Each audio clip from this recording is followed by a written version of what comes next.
പ്രിയപ്പെട്ട piece radio ശ്രോതാക്കളെ, piece radio live കൗൺസിലിങ്ങിൻ്റെ പുതിയ എപ്പിസോഡ് ആരംഭിക്കുന്നു. ഇന്നത്തെ ചർച്ചയിൽ ബഹുമാന്യനായ പ്രൊഫസർ ഹാരിസ് ബിൻ സലീം നമ്മുടെ കൂടെയുണ്ട്. അദ്ദേഹത്തെ സ്വാഗതം ചെയ്യുന്നു. അസ്സലാമു അലൈക്കും. നമുക്ക് എന്നത്തെയും പോലെ കുറേ ചോദ്യങ്ങൾ വന്നിട്ടുണ്ട്. അതിൽ ഒന്നാമത്തെ ഒരു ചോദ്യം, ഒരു സഹോദരി, അവർ 20 വയസ്സായ ഒരു മോന് വേണ്ടിയിട്ടാണ്. അവർ ചോദിക്കുന്നത്, അവനൊരു 10ാം ക്ലാസ് വരെ ഒരു സാധാ കുട്ടികളെ പോലെ ആയിരുന്നു മതപരമായ വിഷയങ്ങളൊക്കെ. പക്ഷേ പിന്നീട് അവിടുന്ന് അങ്ങോട്ട് വളരെ അത് ഉൾക്കൊണ്ടുകൊണ്ട് നിർവഹിക്കാൻ തുടങ്ങി. നിസ്കാരമാണെങ്കിലും ഇബാദത്തുകളാണെങ്കിലും എല്ലാം അത് തുടങ്ങിയതിന് ശേഷം പിന്നെ അവനെന്താ വെച്ചാൽ ഒരു തരം പൈശാചികമായ കുറേ പ്രശ്നങ്ങൾ അവനുണ്ടായി. എന്നാൽ വളരെ സൂക്ഷ്മതയിലാണ് ആ മോന് ഇപ്പോൾ അത് കൊണ്ട് ജീവിച്ചു കൊണ്ടിരിക്കുന്നത്. അപ്പോൾ അവനൊരു പ്രശ്നം എന്താ വെച്ചാൽ, അപ്പോൾ അവനിങ്ങനെ ഓരോ സംശയങ്ങളാണെന്ത്, ഞാനിപ്പോൾ ഇങ്ങനെയൊക്കെ ആയാൽ ഒരു പക്ഷേ എനിക്ക് സ്വർഗം കിട്ടുമോ, പഠിച്ചവനെ കാണാൻ പറ്റുമോ, എന്നെ ശിക്ഷിക്കുമോ, ഇങ്ങനെയൊക്കെയുള്ള ഒരു തരം എന്താ പറയുക ഒരു സംശയങ്ങൾ, ഒരു ഈമാനം ഉറപ്പില്ലാത്ത രൂപത്തിലുള്ള സംശയങ്ങൾ, ഉപകാരപ്പെടാതെ പോകുമോ, ഞാൻ ചെയ്യുന്ന പ്രവർത്തനങ്ങളെല്ലാം തന്നെ എനിക്ക് അങ്ങനെ ആകുമോ. ചെറുപ്പം മുതലേ നല്ല കുട്ടിയായി വളർന്ന് 19 വയസ്സ് വരെ സൗദിയിലായിരുന്നു എന്നാണ് പറഞ്ഞത്. അവിടുത്തെ പണ്ഡിതന്മാരെ ക്ലാസ്സും ഇവിടുത്തെ പണ്ഡിതന്മാരെ ക്ലാസ്സൊക്കെ ഇട്ട് വളർന്ന നല്ലൊരു കുട്ടിയാണ്. അപ്പോൾ അവരുടെ പ്രശ്നം ഇതാണ്, ഇങ്ങനെ ഒരു സാഹചര്യം അവനുണ്ട്, അവനിങ്ങനെ ഒരു സംശയം, എല്ലാം നഷ്ടപ്പെട്ടു പോകുമോ എന്നുള്ളത്. അപ്പോൾ ഇതിൽ എന്താ വെച്ചാൽ, ഇതേ സംശയം നബി സല്ലല്ലാഹു അലൈഹി വസല്ലമയോട് ഒരാൾ വന്ന് ചോദിച്ചതാണ്. അയാൾ മനസ്സിൽ വിചാരിക്കാത്ത പല സംശയങ്ങളും, അള്ളാഹുവിനെ കുറിച്ചും ഈമാനിനെ കുറിച്ചൊക്കെ ഉള്ള കുറേ സംശയങ്ങൾ അയാളുടെ മനസ്സിലിങ്ങനെ വന്നുകൊണ്ടിരിക്കുന്നതിനെ പറ്റി പരാതി പറഞ്ഞു. അപ്പോൾ നബി സ്വല്ലല്ലാഹു അലൈഹി വസല്ലം മറുപടി പറഞ്ഞാൽ അത് നിൻ്റെ ഈമാൻ്റെ ലക്ഷണമാണെന്നാണ്. അപ്പോൾ ഈ സഹോദരി പറയുമ്പോഴും അവനൊന്ന് ഉഷാറായി വന്നപ്പോഴാണ്, ഒന്ന് ബോധ്യപ്പെട്ട് നിസ്കാരവും കാര്യങ്ങളൊക്കെ ചെയ്യാൻ തുടങ്ങിയപ്പോഴാണ് ഇങ്ങനെ ഒരു ബുദ്ധിമുട്ട് വന്നതെന്ന് അവരാ ചോദ്യത്തിൽ പ്രത്യേകം പറയുന്നുണ്ട്. അപ്പോൾ ശരിക്കും എന്താ വെച്ചാൽ, ഈമാൻ ഉണ്ട് എന്നതിൻ്റെ ലക്ഷണമായി കാണുന്ന ഇത്തരം സംശയങ്ങൾ തൻ്റെ ഈമാൻ നഷ്ടപ്പെട്ടു പോയോ എന്ന സംശയത്തിലേക്കാണ് പൊതുവെ ഈ ആളുകൾ എത്തുക. അപ്പോൾ അതൊരു ഭയങ്കര വിഷമം തന്നെ ആയിരിക്കും. നമുക്ക് ആലോചിച്ചാൽ അറ്റം കിട്ടില്ല. കാരണം നമ്മളാരെങ്കിലും ഇപ്പോൾ ഇന്ന് മുതലൊരു മുർത്തദ്ദായി അല്ലെങ്കിൽ ഇസ്ലാമൊന്ന് പുറത്തു പോകുക എന്ന് പറയുന്നതിനെ പറ്റി നമ്മളെപ്പറ്റി അങ്ങനെ സങ്കല്പിച്ചാൽ തന്നെ നമ്മളെ എന്തുമാത്രമായിരിക്കും നമ്മുടെ പേടിയെന്ന് ആലോചിച്ച് നോക്കുന്നത്. അതേ ഭയത്തിലാണ് ഇവർ ജീവിക്കുന്നത്.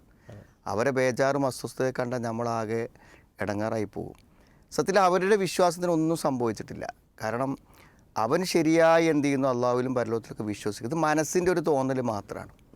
അപ്പോൾ അങ്ങനെ ഒരു തോന്നൽ ഉണ്ടാകുമ്പോൾ, എൻ്റെ വിശ്വാസത്തിന് തകരാറ് സംഭവിച്ചോ എന്നൊരു തോന്നലുണ്ടാകുമ്പോൾ അതൊരു ടെൻഷനായും ഭയങ്കര പ്രയാസമായും അസ്വസ്ഥമായും വരാൻ കാരണം ഈമാൻ നഷ്ടപ്പെട്ടു പോകുമോ എന്ന പേടിയിൽ നിന്നാണ് അത് ഉണ്ടാവുന്നത്. അപ്പോൾ ഈമാൻ ഉണ്ട് എന്നതിൻ്റെതാണല്ലോ അതിനുള്ള ഏറ്റവും വലിയ തെളിവ്. ഇനിയിപ്പോൾ ഒരാൾ അങ്ങനെയാണ് വിചാരിക്കുക, എങ്ങനെ ഒരു അള്ളാഹുവിൽ വിശ്വാസമില്ല, പരലോകത്തിൽ വിശ്വാസമില്ല, ഇയാളുടെ മനസ്സിൽ തോന്നുന്ന ഈ തോന്നലുകളൊക്കെ യഥാർത്ഥത്തിലുള്ള ഒരാളാണ്, ഒരു യുക്തിവാദി, ഒരു നിരീശ്വരവാദിയൊക്കെ ആണെങ്കിൽ അയാൾക്ക് ടെൻഷനൊന്നും ഉണ്ടാവില്ലല്ലോ. ഇത് ശരിക്കും അംഗീകരിച്ച ഒരാളാണെങ്കിൽ, അല്ലെങ്കിൽ ദീനെന്ന് വിശ്വാസപരമായി പിഴച്ചു പോയ ഒരാളാണെങ്കിൽ, അത് ബോധ്യപ്പെട്ട് പിഴച്ചതാണെങ്കിൽ അയാൾക്കൊരു ടെൻഷനും ഉണ്ടാവില്ല അയാൾക്ക്. എന്നാൽ നേരെ മറിച്ച് എന്താണ്, ഇത് 100% മനസ്സ് അംഗീകരിക്കുകയും 1% പോലും ഈമാനിൽ പ്രശ്നമില്ലാത്ത ഒരാൾക്ക് ഇത്തരം സംശയങ്ങൾ ഉണ്ടായിക്കഴിഞ്ഞാൽ അയാൾ ആകെ വിഷമിക്കും.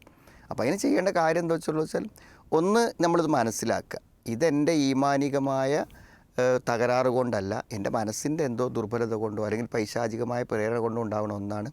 ഇതിന്നെ ഒരു നിലക്കും എൻ്റെ ദീനിനെ നഷ്ടപ്പെടുത്തൂല, എനിക്കിതുകൊണ്ടൊരു പ്രശ്നം ഉണ്ടാവില്ല എന്ന് ആദ്യം എന്ത് ചെയ്യുക, മനസ്സിനെ ബോധ്യപ്പെടുത്തുക. പിന്നെ അതിനെ പ്രതിരോധിക്കാനുള്ള മാർഗ്ഗങ്ങൾ, അതാണ് രാവിലെയും വൈകുന്നേരമുള്ള അദ്കാറുകൾ, വിശുദ്ധ ഖുർആൻ ശരിയായ പാരായണം, മുഅവ്വിദാത്ത്, ആയത്തുൽ കുർസി ഇതൊക്കെ ഓതുക. പ്രത്യേകിച്ച് ലാ ഇലാഹ ഇല്ലല്ലാഹു വഹ്ദഹു ലാ ശരീക ലഹു ലഹുൽ മുൽക്കു വലഹുൽ ഹംദു വഹുവ അലാ കുല്ലി ഷൈഇൻ ഖദീർ. എന്തായാലും രാവിലെ 100 പ്രാവശ്യം, വൈകുന്നേരം 100 പ്രാവശ്യമൊക്കെ പറയാൻ വേണ്ടി ശ്രമിക്കാം. അതുകൊണ്ട് പ്രതിരോധിക്കുക. ഞാൻ അങ്ങനെ ഒന്നും ഇത് കിട്ടുന്നില്ല എന്നുണ്ടെങ്കിൽ ചെറിയൊരു മാനസിക പ്രശ്നം അതിൻ്റെ ഭാഗമായിട്ടുണ്ട് എന്നാണ് മനസ്സിലാക്കുന്നത്. അങ്ങനെയാണെങ്കിൽ ഡോക്ടർമാരെ കണ്ട് ചികിത്സ എടുക്കേണ്ടി വരികയും ചെയ്യും. അടുത്തൊരു സഹോദരി, അവർ ഇപ്പോൾ അവർക്കൊരു 40-48 വയസ്സൊക്കെ ആയി. അപ്പോൾ വളരെ ചെറുപ്പത്തിലുണ്ടായ ഒരു ഇൻസിഡൻറ്റിനെ കുറിച്ചാണ് അവരെ ഇപ്പോൾ വേവലാതിപ്പെടുത്തുന്നത്. മുതിർന്ന കുട്ടികളുണ്ട്, 30ഓളം വയസ്സുള്ള ഒരു ആൺകുട്ടി തന്നെ ഉണ്ട്, മോളെ കെട്ടിച്ചു. അവരിപ്പോൾ പ്രശ്നം എന്ന് വെച്ചാൽ, വളരെ ചെറുപ്പത്തിൽ അവർക്ക് വിവരം അന്തമില്ലാത്ത ഒരു കാലം, അന്ന് ഏതൊരു ബന്ധു അവരെന്ത് ചെയ്തിട്ടുണ്ട്, ഒരു ചൂഷണം നടത്തിയിട്ടുണ്ട്. ഇപ്പോൾ അവർക്ക് പ്രശ്നം എന്താ വെച്ചാൽ, ഇപ്പോൾ 2 വർഷമായിട്ട് അതവരെ മനസ്സിലിങ്ങനെ വല്ലാതെ അലട്ടി, അവർക്ക് വലിയ കുറ്റബോധം, വലിയ പ്രയാസം. മാത്രമല്ല അവരിപ്പോൾ മാനസിക രോഗത്തിന് മരുന്ന് വരെ കുടിക്കുന്നുണ്ട്. ആ രൂപത്തിലേക്ക് വരെ അവരെന്തായി മാറിയിട്ടുണ്ട്. എന്താണ് ഇസ്ലാമികപരമായ ഒരു സൊല്യൂഷൻ എന്ന് അവർ ചോദിക്കും? ഇത് ഞാൻ എൻ്റെ പരലോകം അല്ലെങ്കിൽ എൻ്റെ ഭാവി അപകടത്തിലായി പോകുമോ, എനിക്ക് രക്ഷപ്പെടാൻ പറ്റൂലേ എന്നൊരു നിരാശയിൽ നിന്നാണ് യഥാർത്ഥത്തിൽ ഇതുണ്ടാവുന്നത്. നമ്മളിത് തെറ്റുകളും കുറ്റങ്ങളൊക്കെ സംഭവിക്കുമ്പോൾ ഉണ്ടാവുന്ന നിരാശ, ഞാൻ ആകെ നഷ്ടത്തിലായോ, ഞാൻ നരകത്തിലാവോ, ഇത് ഇത്രയും ഗുരുതരമായ തെറ്റാണല്ലോ എന്നൊക്കെയുള്ള ഒരു കാര്യത്തിലുള്ളത്. ഇവിടെ ഈ സഹോദരി എന്താണ് യഥാർത്ഥത്തിൽ അറിവില്ലാത്തൊരു സമയത്ത് ആരോ അവരെ പ്രായപൂർത്തിയാകാത്ത സമയത്തൊക്കെ അവരെ ചൂഷണം ചെയ്തതാണ്. അതിൻ്റെ 100% ഉത്തരവാദി ആ വ്യക്തിയാണ്. അതുകൊണ്ട് അതിൽ തന്നെ നമ്മളെന്താ വെച്ചാൽ അറിയാതെ സംഭവിച്ചു പോയൊരു സംഗതി കയ്യിൽ ഒരു പക്ഷേ തെറ്റായിട്ട് പഠിച്ചോണ്ട് അത് പരിഗണിച്ചോണമെന്നില്ല. ഇനി ഇത് തെറ്റായിട്ടുള്ള ചെയ്തു ചേർക്കാം. തെറ്റായി ചെയ്യുക എന്ന് പറഞ്ഞാൽ എന്താ വെച്ചാൽ പിന്നെ അത് അതിനത്രമാത്രം ഗൗരവപരമായ ഒരു തിന്മയാണെന്ന ബോധ്യമില്ലാതെ ഒരാൾ ചെയ്യുക. അങ്ങനെ ഒരാൾ ചെയ്താൽ തന്നെ എന്താണ്, അയാൾക്ക് പാപമോചനം ഉണ്ടെന്നല്ലേ പറഞ്ഞത്. അപ്പോൾ ഈ നിരാശപ്പെടരുത് എന്ന് തെറ്റ് ചെയ്ത ആളുകളോട് പറയാനുള്ള കാരണം ഈ സഹോദരിക്ക് ഇപ്പം ഉണ്ടായ അതേപോലുള്ളൊരു മാനസികാവസ്ഥ എന്തുണ്ടാവും, തെറ്റുകൾ സംഭവിച്ചവർക്കുണ്ടാവുന്നത്. അതാണ് കുലിയ ഇബാദിയതിന് അസ്രഫ് അല അംഫുസിൽ അത്തഖന തുമിർ റഹ്മത്തില്ല. തെറ്റുകളിൽ അതിര് കവിഞ്ഞു പോയ ആളുകളോട് പറയണം, തെറ്റ് ചെയ്തവരോടല്ല, തെറ്റുകൾ കണക്കില്ലാതെ ചെയ്തു പോയ ആളുകളോട് പറയണം, ലാത്തക്കനത്തു നിരാശപ്പെടുക. അപ്പോൾ അള്ളാഹ് അങ്ങനെ പറഞ്ഞിട്ടുണ്ടെങ്കിൽ ഇത് ഈ നിരാശ പാടില്ലാത്ത ഒന്നാണ്. അപ്പോൾ സത്യം എന്താ വെച്ചാൽ അവർ ഇത് നിരാശപ്പെടാൻ പാടില്ല എന്ന് മനസ്സിലാക്കി എന്ത് ചെയ്യണം, അവർ നിരാശപ്പെടാതിരിക്കണം. പിന്നെ ഈ ഒരു ബോധം, നിര തെറ്റ് സംഭവിച്ചു പോയോ എന്നുള്ള ബോധം അവരെ പ്രേരിപ്പിക്കേണ്ട കൂടുതൽ ഇബാദത്തുകൾ വർദ്ധിപ്പിക്കാനും. കാരണം പാപപരിഹാരത്തിന് വേണ്ടി ഇസ്ലാം കുറേ കാര്യങ്ങൾ നിശ്ചയിച്ചിട്ടുണ്ട്. അതിലൊന്നാണ് ഇസ്തിഗ്ഫാർ, പാപമോചനം. നമ്മൾ പാപമോചനം തരും, അള്ളാഹ് നമുക്ക് പുറത്തു തരും. പിന്നെ നന്മകൾ വർദ്ധിപ്പിക്കുക, ഇന്നലെ ഹസ്രാത്ത് യുദ്ധം ചെയ്യാത്താണ്. നമുക്ക് ജീവിത പ്രയാസങ്ങൾ വരിക, ബുദ്ധിമുട്ടുകൾ വരിക, അതുകൊണ്ട് അള്ളാഹു നമ്മുടെ പാപങ്ങൾ എന്ത് ചെയ്യും, നീക്കിത്തരും. അപ്പോൾ ഇങ്ങനത്തെ കാര്യങ്ങൾ ചെയ്തിട്ട് എന്ത് ചെയ്യുക, ഈ പാപപരിഹാരത്തിനുള്ള വഴികൾ കൂടുതൽ ചെയ്യാൻ ഇതൊരു പ്രചോദനമാക്കി എടുക്കുക. പിന്നെ തൗഹീദിൽ ഒരാളെ സംബന്ധിച്ചിടത്തോളം നാളെ പരലോകത്ത് എന്ത് ചെയ്യും, മല്ലൊക്കെ അല്ലാഹ് വിശ്വസിക്ക് വീശ ദഖലൽ ജന്നയാണ്, സ്വർഗ്ഗത്തിൽ പോകുന്നതാണ് നമ്മളൊക്കെ വിശ്വസിക്കുന്നത്. അപ്പോൾ ആത്മാർത്ഥമായി പശ്ചാത്തപിക്കുക, നിരാശപ്പെടാതിരിക്കുക, ടെൻഷൻ അടിക്കാതിരിക്കുക, അങ്ങനെയൊക്കെയാണ്. ടെൻഷൻ നമുക്കിതൊന്നും കേട്ടിട്ടും നിയന്ത്രിക്കാൻ പറ്റാത്ത ടെൻഷനാണെങ്കിൽ എന്ത് ചെയ്യാം, എന്തെങ്കിലുമൊക്കെ ചെറിയ മെഡിസിൻസോ എന്തെങ്കിലുമൊക്കെ ഡോക്ടർമാരെ കണ്ട് കഴിക്കുന്നൊരു ഇത് നല്ലതായിരിക്കും. മറ്റൊരു സഹോദരി ചോദിക്കുന്നത്, ഭർത്താവിൻ്റെ അവിഹിതം അവർ കയ്യോടെ പൊക്കി, ഇപ്പോൾ അവർ മാനസികമായിട്ട് വല്ലാത്തൊരവസ്ഥയിലാണ്. അവരവരെ വീട്ടിലേക്ക് പോയി. എന്നാൽ ഭർത്താവ് അവരെ വിളിക്കാൻ വേണ്ടി അവരെ വീട്ടിലേക്ക് ചെന്നു. പക്ഷെ അവർ വീട്ടിലേക്ക് വന്നിട്ടില്ല. അവർ മാനസികമായ ഒരു വല്ലാത്തൊരവസ്ഥയിലാണുള്ളത്. അപ്പോൾ പിന്നെ എന്തൊരു ഡിസിഷനാണ് എടുക്കുക, ഞാൻ എന്ത് തീരുമാനം എടുക്കണം, അദ്ദേഹത്തിൻ്റെ കൂടെ പോകണോ, അതല്ല ഞാൻ എൻ്റെ വീട്ടിൽ നിൽക്കണോ, മക്കളൊക്കെ ഉണ്ട്, അപ്പോൾ എന്താണ് ഞാൻ തീരുമാനിക്കേണ്ടതെന്നാണ് അവർ ചോദിക്കുന്നത്. അല്ല, നമ്മൾക്കിപ്പോൾ എന്താ വെച്ചാൽ പിന്നെ ഒരാളിപ്പോൾ വല്ല വ്യഭിചാരമോ കാര്യങ്ങളൊക്കെ സംഭവിച്ചു കഴിഞ്ഞാൽ അത് വിവാഹം കഴിച്ച ഒരാളാണെങ്കിൽ അതെന്താണ്, ആ വിവാഹബന്ധത്തെ ബാധിക്കുമെന്ന് എവിടെയും പറയണില്ല. ആ നിക്കാഹ് ബാത്തിലാവുന്നു അല്ലെങ്കിൽ അത് സ്വാഭാവികമായി തൊലാക്കായി തീരുന്നു എന്നൊന്നും ഇസ്ലാമിലില്ല. അപ്പോൾ ഒരു ഭാര്യയെ സംബന്ധിച്ചിടത്തോളം ഒരിക്കലും അംഗീകരിക്കാനും ഉൾക്കൊള്ളാനും പറ്റാത്തൊരു തെറ്റാണ് ഇയാൾ ചെയ്തിട്ടുള്ളത്. അപ്പോൾ ഇങ്ങനത്തെ ഒരു വ്യഭിചാരിയായി തിന്മയിലൂടെ പോകുന്ന ഒരാളാണെന്ന് തോന്നുമ്പോൾ അയാളെ ഉപേക്ഷിക്കുന്നതിനോ അയാളെ കൂടെ ജീവിക്കാൻ മാനസികമായി പറ്റുന്നില്ലെങ്കിൽ അകന്ന് നിൽക്കുന്നതിനോ പ്രയാസമില്ല. ഇസ്ലാമികമായിട്ട് അതിനൊരു ബുദ്ധിമുട്ടില്ല. കൂടെ നിൽക്കുന്നതിനും ബുദ്ധിമുട്ടില്ല, ഒഴിവാകുന്നതിനും ബുദ്ധിമുട്ടില്ല. പിന്നെ ഈ തീരുമാനമെടുക്കേണ്ടത് എങ്ങനെയാണെന്ന് വെച്ചാൽ ഇവർ എത്ര കാലമായിട്ട് ഭാര്യ ഭർത്താക്കന്മാരായി ജീവിക്കുന്നു, കുട്ടികളുണ്ടോ, അയാൾ ബാക്കിയുള്ള കാര്യങ്ങളിലൊക്കെ അയാൾ എന്താണ് 100% ഒരു ഭർത്താവിൻ്റെ ബാധ്യത നിർവഹിക്കുന്നുണ്ടോ, അവളെ സ്നേഹിക്കുന്നുണ്ടോ, അവർക്ക് വേണ്ട സൗകര്യങ്ങൾ ചെയ്തു കൊടുക്കുന്നുണ്ടോ, മക്കളെ നോക്കുന്നുണ്ടോ, അദ്ദേഹത്തിൻ്റെ ഇബാദത്തുകളും ദീൻ്റെ കാര്യങ്ങളൊക്കെ ശ്രദ്ധിക്കുന്നുണ്ടോ, ഇതിലൊക്കെ അയാൾ ഓക്കെ ആണെങ്കിൽ ഇങ്ങനൊരു അബദ്ധം അയാൾക്ക് സംഭവിച്ചു പോയി എന്നുള്ളത് എന്താണ് ഭാര്യ കണ്ടുപിടിച്ചതോടുകൂടെ അയാൾ ബ്ലോക്കായി. ഇനി അയാൾക്കത് ചെയ്യാൻ അവസരമില്ല. അതിലയാൾക്ക് അങ്ങേയടുത്ത പശ്ചാത്താപവും മനസ്താപമൊക്കെ ഉണ്ടെങ്കിൽ എന്താണ് അതിന് അവസരം കൊടുക്കായിരിക്കും നന്നായിരിക്കും. അയാൾ ഖേദിച്ച് മടങ്ങി കുറച്ചും കൂടിയൊക്കെ ദീൻ നന്നാക്കി ഈ ഒരു ഇതിൻ്റെ അടിസ്ഥാനത്തിൽ കുറച്ചും കൂടിയൊക്കെ ദീനി ക്ലാസ്സുകളും പ്രസംഗങ്ങളൊക്കെ കേട്ട് നന്നായി ഒന്നൊരു ഉഷാറായി ജീവിക്കാനുള്ള ഒരു വഴിത്തിരിവിലേക്ക് അയാൾ പോവുകയാണെങ്കിൽ ഈ തിന്മ എന്തായിരിക്കും, അയാൾക്ക് പരലോകത്തേക്ക് ഒരു നന്മ വരാനുള്ളൊരു കാരണമായിട്ട് മാറും എന്നുള്ളതാണ് മനസ്സിലാക്കണം. അപ്പോൾ ഈ സഹോദരിയാണ് തീരുമാനിക്കേണ്ടത്. മാനസികാവസ്ഥ വെച്ചിട്ട് അയാളെ തിരിച്ച് കൊണ്ടുവരാം, ഉപേക്ഷിക്കണമെങ്കിൽ ഉപേക്ഷിക്കാം. പക്ഷേ മാറി വരാൻ സാധ്യതയുള്ള ഒരാളാണെങ്കിൽ മാറ്റിക്കൊണ്ടുവരായിരിക്കും നന്നായിരിക്കും. ഒരു സഹോദരൻ്റെ ഒരു ചോദ്യം ഇതാണ്. അവർ പറയുന്നത് പലപ്പോഴും അവിഹിതത്തിൽ പുരുഷന്മാരെയാണ് പ്രതിസ്ഥാനത്ത് നിർത്താറ്. ഈ വ്യഭിചാരത്തിന് പോകുന്ന ആളുകൾ, അതുപോലെ തന്നെ ഇങ്ങനെ അവിഹിതമായി ചാറ്റും അതുപോലെ തന്നെ റൊമാൻസും ഒക്കെയുള്ള സംസാരങ്ങളുമായി സമയം കൊല്ലുന്നത്, ഒരു പക്ഷേ അദ്ദേഹം പറയുന്നത് തൻ്റെ ഭാര്യ അതിനൊന്നും വില്ലിങ് അല്ല. അങ്ങനത്തെ കുറേ ആളുകൾ, ഇതൊരാൾ മാത്രമല്ല, പലരും നമ്മളോട് അങ്ങനെ ഷെയർ ചെയ്തിട്ടുണ്ട്. അപ്പോൾ സത്യത്തിൽ അവരെയല്ലേ ഉപദേശിച്ച് നന്നാക്കേണ്ടത്? ഈ പ്രതിസ്ഥാനത്ത് പുരുഷന്മാരെയാണ് നിർത്തേണ്ടത് എന്നാണ് ഒരു സഹോദരൻ്റെ ചോദ്യം. എന്താ ഇതിൽ നമ്മൾ പറയുമ്പോൾ ശ്രദ്ധിക്കേണ്ട ഒരു കാര്യം എന്താണെന്ന് വിചാരിച്ചാൽ, ഒരു മനുഷ്യൻ ഒരു തെറ്റ് ചെയ്യുന്നതിന് ഒരു ന്യായമുണ്ടാകും. ഒരു മദ്യപാനി പറയും, എനിക്ക് ടെൻഷൻ ആയതുകൊണ്ടാണ് ഞാൻ മദ്യപിച്ചതെന്ന് പറയും. പലിശ വാങ്ങുന്ന ആൾ പറയുന്നത്, എനിക്ക് വേറെ നിവൃത്തിയൊന്നുമില്ലാത്ത അധ്വാനങ്ങളൊന്നും വിജയിക്കാത്തതുകൊണ്ടാണ് ഞാൻ അങ്ങനെ കുടുങ്ങിയിട്ടാണ് ഞാൻ അങ്ങനെ ചെയ്തതെന്ന് പറയും. അതേമാതിരി വ്യഭിചരിക്കുന്ന ആളുകൾ പറയും, വിവാഹിതരാണെങ്കിൽ എൻ്റെ ഭാര്യ സഹകരിക്കാനായിട്ടാണ്, അല്ലെങ്കിൽ ഭർത്താവ് എന്നെ ശ്രദ്ധിക്കാനായിട്ടാണ് എന്ന് പറയും. ഞാൻ പറഞ്ഞത്, ഇസ്ലാമിൽ ഒരിക്കലും ഈ സാഹചര്യങ്ങളൊന്നും എന്തല്ല, ഒരു തെറ്റ് ചെയ്യാൻ പറയാൻ എന്തല്ല, ന്യായമല്ല എന്നർത്ഥം. അപ്പോൾ ഈ പുരുഷന്മാരൊക്കെ അവിഹിതത്തിൽ പെട്ടു പോകുന്നത് ഭാര്യമാരുടെ കൊള്ളരുതായ്മ കൊണ്ടാണെന്ന് പറയുന്നതിന് എന്തില്ല, അർത്ഥമില്ല എന്നാണ്. ഇപ്പം നമ്മളതിൽ രണ്ട് കാര്യങ്ങളുണ്ട്. ഒന്ന്, തൻ്റെ ഭാര്യയെ താൻ ഉദ്ദേശിക്കുന്ന രൂപത്തിൽ പരിവർത്തിപ്പിക്കാനും ഉപയോഗിക്കാനും അവളിൽ നിന്ന് അവന് വേണ്ടതെല്ലാം ലഭ്യമാക്കാനുമുള്ള പരിശ്രമം അവൻ്റെ ഭാഗത്തുനിന്ന് എന്ത് ചെയ്യണം, ഉണ്ടാവേണ്ടതുണ്ട്. എല്ലാം അവനാന്നല്ല, അവൻ്റെ ഭാഗത്തുനിന്നുണ്ടാവണം. ഒരു പുരുഷൻ അതിനുള്ള വിവരവും തൻ്റെ ഇടവും അതിനുള്ള യുക്തിയും ഒക്കെ ഉണ്ടെങ്കിൽ എന്ത് ചെയ്യും, ഏത് സ്ത്രീയും ഒരു പുരുഷൻ്റെ ആ ഒരു പ്രലോഭനത്തിലും പ്രചോദനത്തിലും വീഴുമെന്നാണ് മനസ്സിലാക്കേണ്ടത്. അപ്പോൾ അതുകൊണ്ട് നമ്മുടെ ഭാര്യമാരെ നമുക്ക് ഉപയോഗിക്കാൻ കഴിയുക എന്നുള്ളതാണ് ഒരു പ്രധാനപ്പെട്ട ഒരു കാര്യം. അതല്ലാതെ അതില്ലാത്തതുകൊണ്ടാണെന്ന് പറയുന്നതിൽ അർത്ഥമല്ല. ഭാര്യമാർ മനസ്സിലാക്കേണ്ട എന്താണെന്ന് വെച്ചാൽ, ഒരു ഭർത്താവ് അവിഹിതങ്ങളിലേക്ക് പോവുക, അല്ലെങ്കിൽ വേറൊരു വിവാഹം കഴിക്കാം, അല്ലെങ്കിൽ ഇത്തരം ലൈംഗിക ആവശ്യങ്ങൾക്ക് വേണ്ടി പോൺ സൈറ്റ് കാണുക, ഇതൊക്കെ ചെയ്യുന്നത് ഒരു സ്ത്രീക്ക് എത്ര ഉൾക്കൊള്ളാൻ പറ്റും? അപ്പോൾ അതുകൊണ്ട് അത്തരം സാഹചര്യങ്ങൾ തൻ്റെ ഭർത്താവിന് ഉണ്ടാകാൻ എൻ്റെ നിസ്സഹകരണം കൊണ്ട് സംഭവിക്കരുത് എന്ന് ആർക്ക് ബോധ്യമാണ്? സ്ത്രീകൾക്ക് ബോധ്യമാണ്. അപ്പോൾ അദ്ദേഹം പറയുന്ന പോലെ സ്ത്രീകൾ എന്ത് ചെയ്യണം, എല്ലാ അർത്ഥത്തിലും പുരുഷനോട് സഹകരിക്കാൻ തയ്യാറാവുക എന്നുള്ളതും പ്രധാനപ്പെട്ട ഒരു കാര്യം തന്നെയാണ്.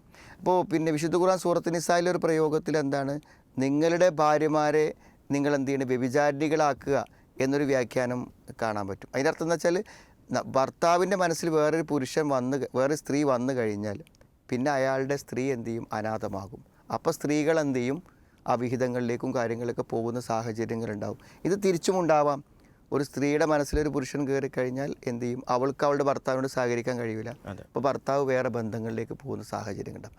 അപ്പോൾ തൻ്റെ ഭാര്യ ഭർത്താവ് രണ്ടുപേരും രണ്ടുപേരുടെ കടമകളും വളരെ ഭംഗിയായി നിർവഹിച്ചു പോകാത്തതിൻ്റെ പേരിൽ ഒരു അവിഹിതം ഉണ്ടാകുന്നുവെങ്കിൽ അത് രണ്ടുപേരും കുറ്റക്കാരാണ്, ഉത്തരവാദികളാണ് എന്ന് മനസ്സിലാക്കണം. ഒരു സഹോദരി, നമ്മുടെ പ്രോഗ്രാമുമായി ബന്ധപ്പെട്ട് നമ്മളെ സ്നേഹക്കൂടിൽ പ്രായമുള്ള മാതാപിതാക്കൾ അല്ലെങ്കിൽ പ്രായമുള്ള വീട്ടിലെ ആളുകളെ സേവിക്കുന്നതുമായി ബന്ധപ്പെട്ടൊരു പ്രോഗ്രാം ഉണ്ടായിരുന്നു. അപ്പോൾ അതിൽ കൂടുതലും എന്താ വെച്ചാൽ, ഭർത്താവിൻ്റെ മാതാപിതാക്കൾ അവിടെ മരുമകൾ എന്ന സ്ഥാനത്ത് അവരെ സേവിക്കുന്ന വിഷയവുമായി ബന്ധപ്പെട്ടുകൊണ്ടൊക്കെയുള്ള, അവരെ പരിഗണിക്കുന്ന വിഷയവുമായി ബന്ധപ്പെട്ടൊരു പ്രോഗ്രാം വന്നിരുന്നു. അപ്പോൾ അവരെ ഒരു കുറിപ്പാണ് എന്താ വെച്ചാൽ, നിങ്ങൾ ഒരു കാര്യം നിങ്ങൾ മനസ്സിലാക്കേണ്ടതുണ്ട്, ആ വീട്ടിൽ താമസിക്കുന്ന മരുമക്കൾ അവരെങ്ങനെ അവരെ സ്നേഹിക്കും. കാരണം അവർ വന്ന അന്ന് മുതലേ 10-15 വർഷമൊക്കെ നീണ്ട കാലയളവ് ഈ വീട്ടിലെ മറ്റുള്ളവർക്ക് സേവനം ചെയ്തു. പക്ഷേ ഒന്നും ചെയ്യാത്തതുപോലെ കുറ്റപ്പെടുത്തിയും നാട്ടുകാരോട് പറഞ്ഞും പല വഷളത്തരൊക്കെ ഉണ്ടാക്കിക്കൊണ്ടിരിക്കുന്ന ഒരവസ്ഥയിൽ എങ്ങനെ ഇവരെ സ്നേഹിച്ചു പോകും? ഈ മാതാപിതാക്കളെ എങ്ങനെ സ്നേഹിക്കാൻ കഴിയും? കാരണം 24 മണിക്കൂറും ഇവർക്കുള്ള സേവനമാണ് ചെയ്തുകൊണ്ടിരിക്കുന്നത്. എന്നിട്ടും അവർ കുറ്റപ്പെടുത്തുകയാണ്. പിന്നെ അവരെങ്ങനെയാണ് സ്നേഹിക്കുക എന്നാണ് അവർ ചോദിക്കുന്നത്. അതെ. നമ്മളെന്താ വെച്ചാൽ, ഒരു വ്യക്തിയിൽ നിന്നുണ്ടാകുന്ന സമീപനങ്ങൾക്കനുസരിച്ച് തന്നെയാണ് നമുക്ക് അയാളെ ഇഷ്ടപ്പെടാൻ പറ്റുക. നബിയോട് അള്ളാഹു പറയുന്നത്, വലൗ കുന്ത ഫല്ലൻ ഖലീദൽ ഖൽബി ലൻ ഫല്ലു മിൻ ഹൗലിക്, നീ പരുഷ സ്വഭാവിയാണെങ്കിൽ അവരൊക്കെ നിന്നെ വിട്ടു പോകുന്നതാണ്. അപ്പോൾ ഇയാൾ പരുഷ സ്വഭാവിയാണെങ്കിലും, അല്ലെങ്കിൽ ഒരാൾക്ക് പരുഷ സ്വഭാവങ്ങളുണ്ടെങ്കിലും അയാളെ മറ്റുള്ളവരെന്ത് ചെയ്യണം, സ്നേഹിച്ച് നിൽക്കണമെന്ന് പറഞ്ഞാൽ അത് നടക്കണ ഒരു കാര്യമല്ല. അപ്പോൾ നമ്മൾ പറയണത് എന്താ വെച്ചാൽ, ഈ ഭർത്താവിൻ്റെ ഉമ്മ വാപ്പ അവരോടുള്ള സഹകരണം സേവനത്തെയും കുറിച്ച് നമ്മൾ സാധാരണ പറയാറുള്ള ഒരു കാര്യമുണ്ട്. അത് പലപ്പോഴും സഹോദരിമാർ മനസ്സിലാക്കാത്തതുകൊണ്ടാണ് ഇത്തരം ചോദ്യങ്ങൾ ആവർത്തിച്ച് ചോദിക്കുന്നത്. ചില സ്ത്രീകൾ ചോദിക്കും, ഈ ഭർത്താവിൻ്റെ ഉമ്മനെയും വാപ്പനെയും നോക്കാൻ ഞങ്ങൾക്ക് കടമുണ്ടോ, അതെ. ഞങ്ങളെ വാപ്പനെയും ഉമ്മനെയും നോക്കാനുള്ള കടമ അത് അവരെ മക്കളെ കടമയല്ലേ എന്ന് ചോദിക്കുന്ന ആളുകളുണ്ട്. അതേപോലെ ഇതുപോലെ ഇങ്ങനെ ഞങ്ങളോട് മോശമായി പെരുമാറുന്ന ആൾക്കാരെ സ്നേഹിക്കണം എന്ന് പറഞ്ഞാൽ ഞങ്ങൾക്ക് ഇങ്ങനെ നടക്കാം. പിന്നെ ഭർത്തൃ വീട്ടിൽ പോയിട്ട് ഞങ്ങൾ എന്ത് ചെയ്യണം, ഇങ്ങനെ അവിടുത്തെ മുഴുവനും ദാസ്യവേല ചെയ്യണം എന്ന് പറഞ്ഞാൽ എങ്ങനെ നടക്കാം?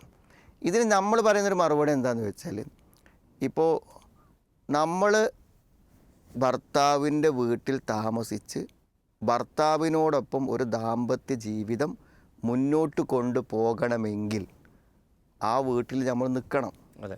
ആ വീട്ടിൽ നിൽക്കുമ്പോൾ സ്വാഭാവികമായും എന്താണ്, ഒരു വീട്ടിൽ നിന്നിട്ട് ഈ പെൺകുട്ടിയോളെ ഭർത്താവ് മാത്രം അവർക്ക് എവിടെയെങ്കിലും ഒരു അടുപ്പ് ഉണ്ടാക്കി അതിൽ ഭക്ഷണം ഉണ്ടാക്കി കഴിച്ച് തൻ്റെ മക്കൾക്കും കൊടുത്തങ്ങാട്ട് റൂം പോയി കടന്നുറങ്ങാൻ പറ്റുമോ? അപ്പോൾ എന്തു ചെയ്യും?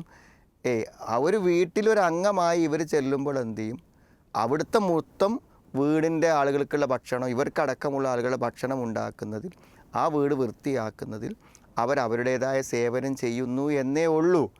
പക്ഷേ ഇതെന്താ വെച്ചാൽ, ഇത് മനസ്സിലാക്കാതെ പലപ്പോഴും പല സ്ത്രീകളും എന്ത് വെച്ചാൽ ചെന്ന് കഴിഞ്ഞാൽ എല്ലാവരെയും മാറ്റി നിർത്തി വീട് മൊത്തം ഇവർ ഏറ്റെടുത്ത് ഇവർ വിശ്രമമില്ലാത്ത പണികളിലേക്ക് പോകും. ആ വീട്ടിൽ അതുവരെ ഇതൊക്കെ നടന്നു പോയിരുന്നു, അതൊക്കെ നടന്നു പോയിക്കോട്ടെ. ആ കൂട്ടത്തിൽ എന്താണ്, ഒരു സഹായകമായ വ്യക്തി എന്നുള്ളതൊക്കെ നമ്മൾ പങ്കെടുത്താൽ മതി. നമ്മൾ മരുമകൾ വരുമ്പോഴേക്കിനും ഇവരെല്ലാറ്റിനും വിട്ടുനിന്ന് ഫുള്ള് മരുമകളെ തലയിലേക്കിട്ട് മാറി നിൽക്കുമ്പോഴാണ് ഈ പ്രശ്നങ്ങളൊക്കെ ഉണ്ടാവുന്നത്. അതുവരെ അവിടെ പെൺമക്കളുണ്ടെങ്കിൽ ഓരെങ്ങനെ എന്ത്, അതേപോലൊരു സഹകരണം ആ വീടിൻ്റെ ഭാഗത്തു നിന്ന് ഉണ്ടായി പോവുക. അതേപോലെ തന്നെ ഈ ഉമ്മയിപ്പി എന്ന് പറഞ്ഞാൽ എന്ത് ചെയ്യും, ഭർത്താവിൻ്റെ ഉമ്മയിപ്പിയാണ്. അപ്പോൾ ഭർത്താവിൻ്റെ ഉമ്മനെയും ഇപ്പനെയും അയാൾ സ്നേഹിക്കുന്നുണ്ടല്ലോ. അപ്പോൾ അയാളുടെ കൂടെ ജീവിക്കുന്ന ഒരാളാകുമ്പോൾ എന്ത് ചെയ്യും, സ്വാഭാവികമായിട്ട് അവരെയും വാപ്പി ഇമ്മി എന്നുള്ള നിലയ്ക്ക്, ഇയാളെ വാപ്പി ഇമ്മി എന്നുള്ള നിലയ്ക്ക് എന്ത് ചെയ്യും, ഉമ്മാന്ന് വിളിക്കും, ചിലപ്പോൾ വാപ്പാന്ന് വിളിക്കും. മനസ്സിലായേ? അതിപ്പോൾ നാളെ ഇവിടെ ഡൈവേഴ്സ് ആയാൽ നാളെ അവൾക്ക് ഇവിടെ വാപ്പ ഉമ്മ വിളിച്ച് ചെല്ലാൻ പറ്റുമോ? ആ വിളി എന്തുള്ളൂ, വാപ്പി ഇമ്മയായിട്ട് വിളിക്കണമല്ല, അയാൾ അഭിസംബോധന ചെയ്യുന്ന അതേ പേര് അവളും വിളിക്കുന്നുള്ളൂ. അപ്പോൾ ഇയാൾ ചെയ്തു കൊടുക്കേണ്ട ഒരു വാപ്പ ഉമ്മ അതിലേക്ക് ചെയ്യുന്ന സേവനങ്ങളിലെല്ലാം അയാളെ സഹായിക്കുമ്പോൾ സ്വാഭാവികമായും ഒരു ഉപ്പനെയും ഇമ്മനെയും നോക്കണ ഒരു അവസ്ഥയാണ് അവിടെ ഉണ്ടായിത്തീരുക. അതെന്തിനാണ്? തൻ്റെ ഭർത്താവിനെ തൃപ്തിപ്പെടുത്താനും ഭർത്താവിനോടൊപ്പം ജീവിക്കാനും ആ വീട്ടിലൊരു മെമ്പറായി മുന്നോട്ട് പോകാനും വേണ്ടി മാത്രമാണ്. ഇവിടെ ഉണ്ടാവുന്നത് എന്താ വെച്ചാൽ, വരുന്ന പെൺകുട്ടിയെ ഒരു വേലക്കാരിയായി ആ വീട്ടുകാർ കാണുന്നു. അതുകൊണ്ട് അവരെന്ത് ചെയ്യുന്നു, ഒരു മകളോട് പെരുമാറുന്ന പോലെയുള്ള നല്ല പെരുമാറ്റങ്ങൾ ഉണ്ടാവുന്നില്ല. ഒരു വേലക്കാരിയെ പോലെ ജോലി ചെയ്യുന്ന ഒരാളെ നമ്മൾ എന്ത് ചെയ്താലും ഇവിടുന്ന് ഇറങ്ങിപ്പോകില്ല എന്ന് ഉറപ്പുള്ള ഒരാളെപ്പോലെ അമ്മായിമ്മയും അമ്മോശനും വീട്ടുകാരും പെരുമാറും. അതേപോലെ തന്നെ ഇവളെന്ത് ചെയ്യും, ഇവിടെ എങ്ങനെയെങ്കിലും നിന്ന് പോകണം എന്നുള്ളതൊക്കെ എന്ത് ചെയ്യും, അവിടുത്തെ എല്ലാ സേവനങ്ങളും ഏറ്റെടുത്തിട്ട് ഓലെ സംതൃപ്തിപ്പെടുത്താൻ വേണ്ടിയിട്ട് ഫുൾ ലോഡുകൾ ഏറ്റെടുത്തിട്ട് പ്രവർത്തിക്കും. അപ്പോൾ സ്വാഭാവികമായിട്ട് എന്ത് ചെയ്യും, ഈ പ്രവർത്തനങ്ങളൊന്നും അവർ മുഖവിലേക്ക് എടുക്കില്ല, അവരതിനൊരു നന്ദി വാക്കും പറയില്ല, അവർ നല്ലൊരു സമീപനം അവർ ഭാഗത്ത്, അതൊക്കെ അവളെ പണിയല്ലേ കൊടുക്കട്ടെ എന്ന് വിചാരിച്ചിട്ട് ഓര് നിൽക്കും. സ്വാഭാവികമായും അവൾക്ക് ഇതൊരു അവസാനമില്ലാതെ മുന്നോട്ട് പോവുകയും ചെയ്യും. അപ്പോൾ പിന്നെ ഞാൻ പറഞ്ഞ മാതിരി ഇതൊക്കെ ഭർത്താവ് ഇതിൻ്റെ അടിയിൽ എന്ത് ചെയ്യണം, ഇവൾക്ക് മാന്യമായൊരു സംരക്ഷണം കൊടുത്ത് വാപ്പൻ്റെയും ഇമ്മൻ്റെയും ഉപദ്രവങ്ങളൊന്നും അവൾ കേൾക്കാതെ അവിടെ വല്ലാതെ നിൽക്കാൻ ബുദ്ധിമുട്ടാണെങ്കിൽ അതിന് പറ്റാവുന്ന രൂപത്തിൽ അവൾക്ക് സൗകര്യങ്ങൾ ചെയ്തു കൊടുത്ത് അവൾക്ക് ഇങ്ങനത്തെ പരാതികളൊന്നും പറയാൻ ഇടയില്ലാത്തൊരവസ്ഥ ഉണ്ടാക്കേണ്ടത് ഭർത്താവിൻ്റെ ചുമതലയാണ്. നമുക്ക് അടുത്തൊരു സഹോദരി അവരവരുടെ സുഹൃത്തിനു വേണ്ടി ചോദിക്കണം. അവരുടെ 18-ാം വയസ്സിൽ അവരൊരു ആളെ സ്നേഹിച്ചു, കല്യാണം കഴിച്ചു, അവരങ്ങനെ പോയി. നീണ്ട 12 വർഷങ്ങൾ. അപ്പോൾ അതിനിടയിൽ ഭർത്താവ് പിന്നെ മദ്യപാനിയായി, ഒരുപാട് പ്രയാസങ്ങളുണ്ടായി. മദ്യപാനി ആയത് മാത്രമല്ല, അവളെ ശാരീരികമായും മാനസികമായും ഒക്കെ പീഡിപ്പിച്ച് ഒരുപാട് അവൾ പ്രയാസപ്പെട്ടു.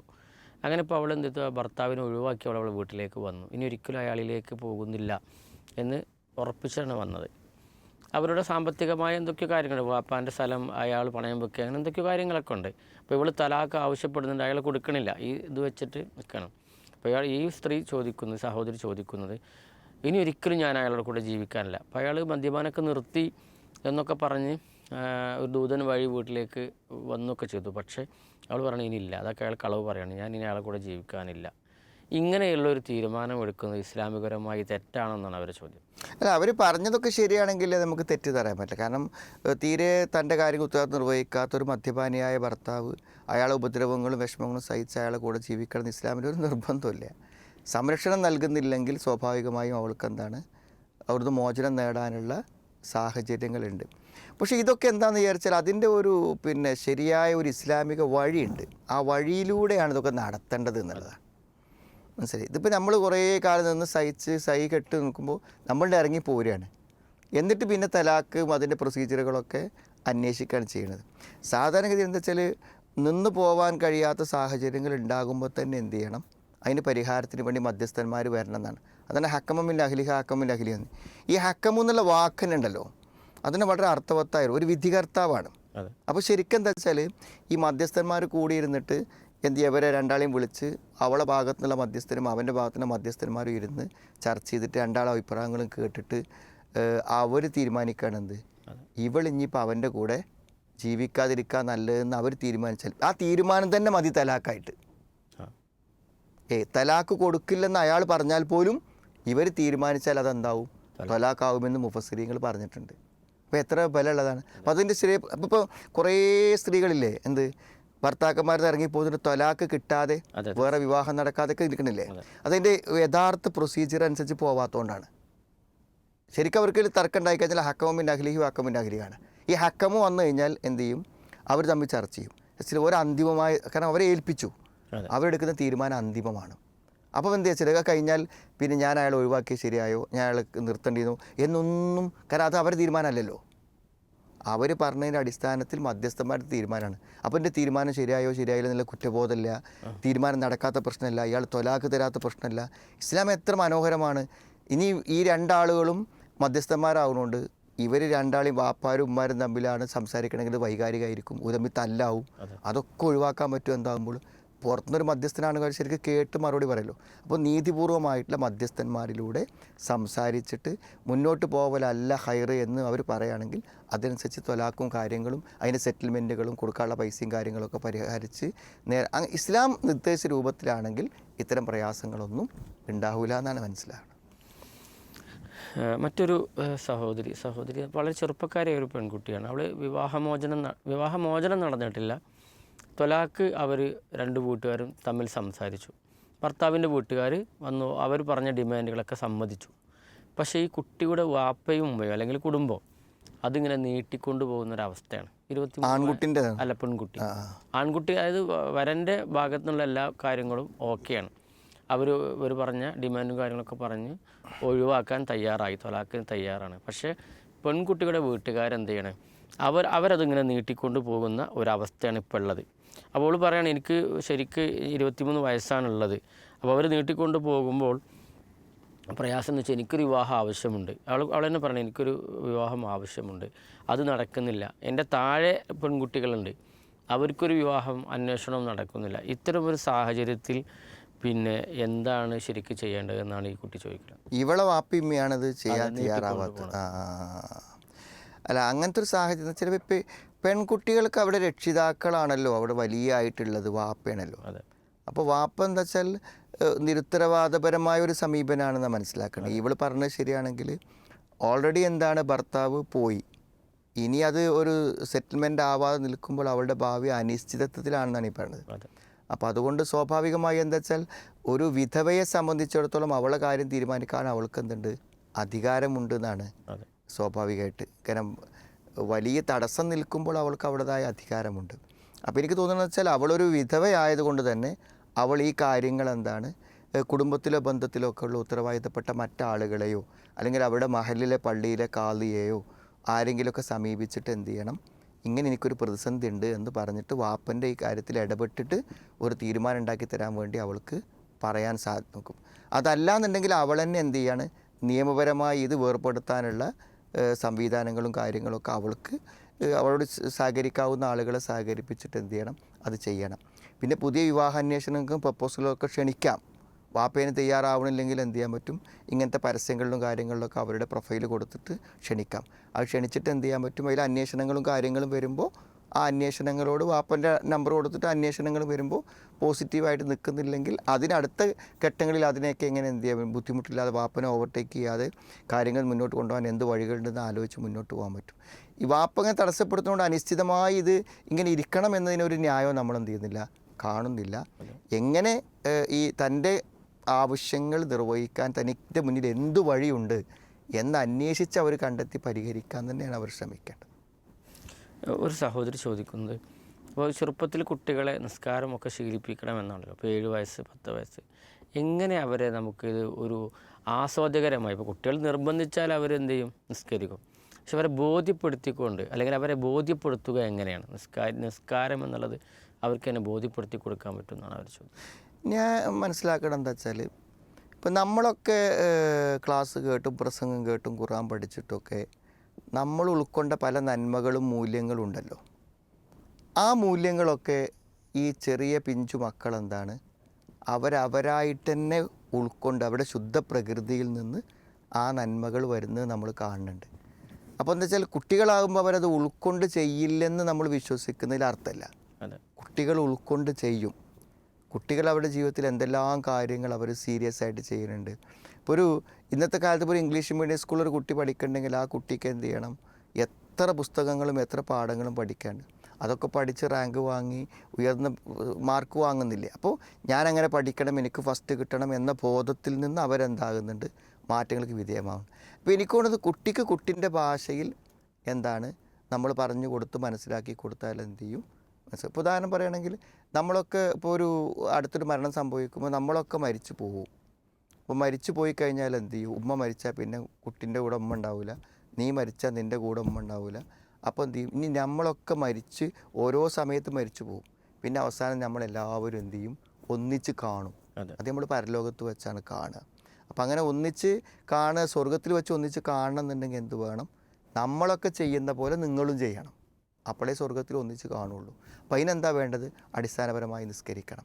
അവർക്ക് തിരിയുന്ന ഭാഷയിൽ നമ്മൾ കാര്യങ്ങൾ പറഞ്ഞു കൊടുത്താൽ അവർക്ക് മനസ്സിലാവും. അങ്ങനെ താല്പര്യപ്പെടുത്തി ചെയ്യിപ്പിക്കുകയാണ് വേണ്ടത്. പിന്നെ പ്രോത്സാഹനങ്ങളെ കൊണ്ട് പറ്റും, സമ്മാനങ്ങളെ കൊണ്ട്. ഇപ്പം 5 വക്ത് നിസ്കരിച്ചാൽ ഒരു സ്റ്റാർ കിട്ടും. അപ്പോൾ സ്വാഭാവികമായിട്ട് എന്ത് ചെയ്യും, ഇന്നിപ്പോൾ ഈ ആഴ്ചക്ക് എത്ര സ്റ്റാർ ഉണ്ട്, ഈ മാസത്തിൽ എത്ര സ്റ്റാർ ഉണ്ട്, 100 സ്റ്റാർ കിട്ടിയാൽ എന്ത് ചെയ്യും, എനിക്കൊരു സൈക്കിൾ വാങ്ങിത്തരും. അല്ലെങ്കിൽ 100 സ്റ്റാർ കിട്ടിയാൽ നിനക്ക് എന്ത് ചെയ്യും, എന്തെങ്കിലും അവിടെ ആഗ്രഹമുള്ള സാധനങ്ങൾ വാങ്ങിക്കൊടുക്കുമെന്ന് പറയുമ്പോൾ അങ്ങനെ പ്രോത്സാഹനങ്ങളൂടെ പറ്റും, ബോധ്യപ്പെടുത്തി പറ്റും. പിന്നെ ഇതിൻ്റെ ഒന്നും ആവശ്യം ഉണ്ടാവില്ല. നമ്മളിതൊക്കെ ചെയ്യുന്ന ആൾക്കാരാണെങ്കിൽ നമ്മളെ കൂടുതൽ കുട്ടികൾ എന്ത് ചെയ്യും, ആ സമയബന്ധിതമായി നിസ്കരിച്ച് തുടങ്ങും മാതൃകാപരമായി. എന്തായിരുന്നാലും അവരെ ഈ ഒരു വഴിയിലേക്ക് കൊണ്ടുവരിക എന്നുള്ളത് നമുക്ക് ബാധ്യതയുള്ള കാര്യമാണ്. നമുക്ക് ഇതിൻ്റെ അവസാനമായിട്ട് ചോദിക്കാനുള്ളത്, ഒരു സഹോദരി ചോദിക്കുന്നത്, ഭർത്താവ് വിദേശത്താണ്. അപ്പോൾ വിദേശത്ത് പോയ ഭർത്താവിൻ്റെ വീട്ടിൽ തന്നെ ഞാൻ താമസിച്ച് നിൽക്കണോ, അതല്ലേ സ്വന്തം വീട്ടിൽ നിന്നാൽ പോരെ? നാട്ടുകാരും അതുപോലെ തന്നെ കുടുംബക്കാരൊക്കെ പലതും പറയുന്നുണ്ട്. ഇതിൻ്റെ ഇസ്ലാമികപരമായ ശരിക്കുള്ള വിധി എന്താണെന്ന് അവർ ചോദിക്കും. വിവാഹം കഴിഞ്ഞ ഒരു സ്ത്രീ എവിടെ നിൽക്കണം എന്ന ചോദ്യത്തിന് യാതൊരു പ്രസക്തിയുമില്ല. അവർ ഭർത്താവിൻ്റെ കൂടെ നിൽക്കണം എന്നാണ് നമ്മൾ അറിയുന്നത്. ഭാര്യയും ഭർത്താവും ഒന്നിച്ചാണ് നിൽക്കേണ്ടത്, അതിൽ യാതൊരു സംശയവുമില്ല.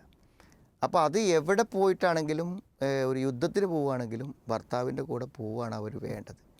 കാരണം വിവാഹിതയായ ഒരാൾ ഭർത്താവിൻ്റെ കൂടെ അല്ലാതെ നിൽക്കുന്നതിൽ എന്താ അർത്ഥമാണുള്ളത്? അപ്പോൾ അങ്ങനെ ഒരു കൺഫ്യൂഷൻ ഉണ്ടാകാൻ പറ്റില്ല. ഇപ്പോൾ ഭർത്താവ് ഇല്ലാത്തത് കൊണ്ടും ഭർത്താവ് വിദേശത്താവുന്നത് കൊണ്ടാണ് ഇങ്ങനെ ഒരു കൺഫ്യൂഷൻ ഉണ്ടാകുന്നത്.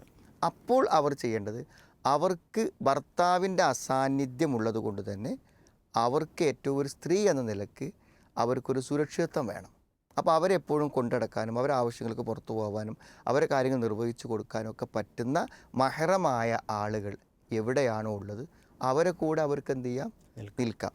അപ്പോൾ ഭർത്തൃ വീട്ടിൽ നിൽക്കുമ്പോൾ അവിടെ ഭർത്താവിൻ്റെ പിന്നെ പിതാവുണ്ട്, അമ്മോശനുണ്ട്, അതേപോലെയുള്ള ആളുകളുടെയൊക്കെ സഹകരണത്തോടു കൂടെ അവർക്ക് എന്ത് ചെയ്യാൻ പറ്റും, നല്ലതൊക്കെ അവിടെ മുന്നോട്ട് പോകാൻ പറ്റും. അവനവൻ്റെ സ്വകാര്യതയൊക്കെ കാത്തു സൂക്ഷിച്ച് മുന്നോട്ട് പോകാൻ പറ്റും.